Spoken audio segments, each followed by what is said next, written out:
அடிக்கிற வெயிலுக்கு ஒரு நாளைக்கு 3 to 4 லிட்டர் தண்ணி குடிக்கணும். ஆனால் இந்த மாதிரி ஒரு சின்ன பாட்டிலில் உங்களால் அவ்வளோ தண்ணியை அழுத்தி எடுத்துகிட்டு போக முடியாது.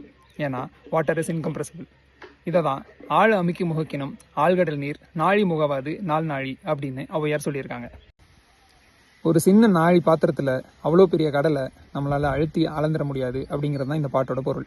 இதை தன்னோட தோழிக்கு ஒரு அறிவுரையாக சொல்லும் போத உவமையாக கையாண்டிருக்காங்க. இதை பள்ளியில் படிக்கும்போது எனக்கு புரியலை. ஆனால் ஃப்ளூயிட் மெக்கானிக்ஸில் பாஸ்கல்ஸ் லாவும் பெர்னாலிஸ் தியரமும் படிக்கும்போது இதோட உண்மையாக புரிஞ்சுக்கிட்டேன்.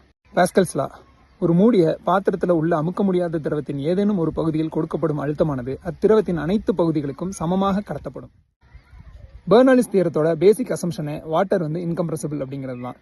அதாவது ஒரு பக்கம் போகிற தண்ணி இன்னொரு பக்கம் வந்தே ஆகணும். இதை வச்சு தான் அவர் கண்டினியூட்டி ஈக்குவேஷனை டிரைவ் பண்ணியிருக்கிறாரு. தண்ணீரோட இந்த அமுக்க முடியாத குணம், அதாவது இன்கம்ப்ரெசிபிலிட்டி தான் இன்னைக்கு ஏரோஸ்பேஸில் ஃப்ளைட் விங்ஸை கட்டுப்படுத்தவும், மருத்துவத்தில் சிரிஞ்ச் வழியாக துல்லியமாக மருந்து செலுத்தவும், ஏன் ஜேசிபி போன்ற ஹெவி எர்த் மூவர்ஸ் இயங்கவும் ஹைட்ராலிக் பவராக பயன்படுது. ஏதாவது தமிழில் அறிவியல் பூர்வமாக படிச்சிருந்தீங்கன்னா கமெண்ட் பண்ணுங்கள். இந்த மாதிரி இன்ட்ரெஸ்டிங் வீடியோஸுக்கு அக்கௌண்ட்டை ஃபாலோ பண்ணிக்கோங்க. நன்றி, வணக்கம்.